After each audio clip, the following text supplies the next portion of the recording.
नागपुरात पुढील महिन्यात होणाऱ्या हिवाळी अधिवेशनासाठी नागपूर रवी भवन परिसरामध्ये 40 मंत्र्यांसाठी बंगले सज्ज करण्याचं काम जे आहे ते युद्धपातळीवर सुरू आहे। महायुतीच्या या सरकारमध्ये सुरुवातीला किती मंत्री शपथ घेणार हे स्पष्ट झालं नसलं तरीही सार्वजनिक बांधकाम विभागाकडून नागपूर रवी भवन परिसरामध्ये आणि नागभवन परिसरामध्ये 40 मंत्र्यांसाठी बंगले तयार करून ठेवले जात आहे। आपण हे दृश्य या ठिकाणी बघू शकतो। मंत्र्यांच्या बंगल्याबाहेर अशा प्रकारचे पेंडॉल टाकले जात आहे जेणेकरून हिवाळी अधिवेशनादरम्यान मंत्री आणि त्यांच्या पक्षाच्या कार्यकर्त्यांसाठी त्या ठिकाणी जेवणाची व्यवस्था होईल आणि इतर डागडुजी जी आहे ती या ठिकाणी सुरू आहे।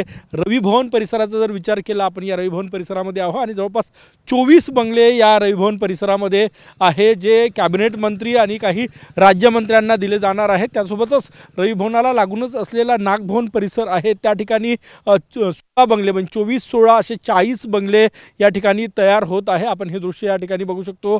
नवीन सरकारमध्ये जे मंत्री शपथ घेऊन नागपुरात हिवाळी अधिवेशनासाठी येणार आहेत त्यांच्यासाठी हे बंगले तयार करून ठेवण्याचं काम सुरू आहे आणि सगळ्यात महत्त्वाचं म्हणजे सुरुवातीला किती मंत्री शपथ घेणार हे स्पष्ट नसलं तरीही सार्वजनिक बांधकाम विभाग तब्बल 40 मंत्र्यांसाठी हिवाळी अधिवेशनादरम्यान राहायची सोय करतायत। 40 मंत्र्यांसाठी 40 बंगले सज्ज करून ठेवले जात आहे। या बंगल्यांची डागडुजी सुरू झालेली आहे। कॅमेरामॅन साईसह गजानन माटे, TV9 मराठी, नागपूर।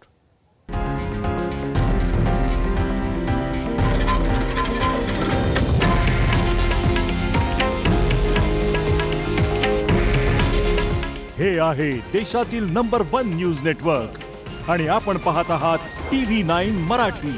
काळजी तुमची, हित महाराष्ट्राचं।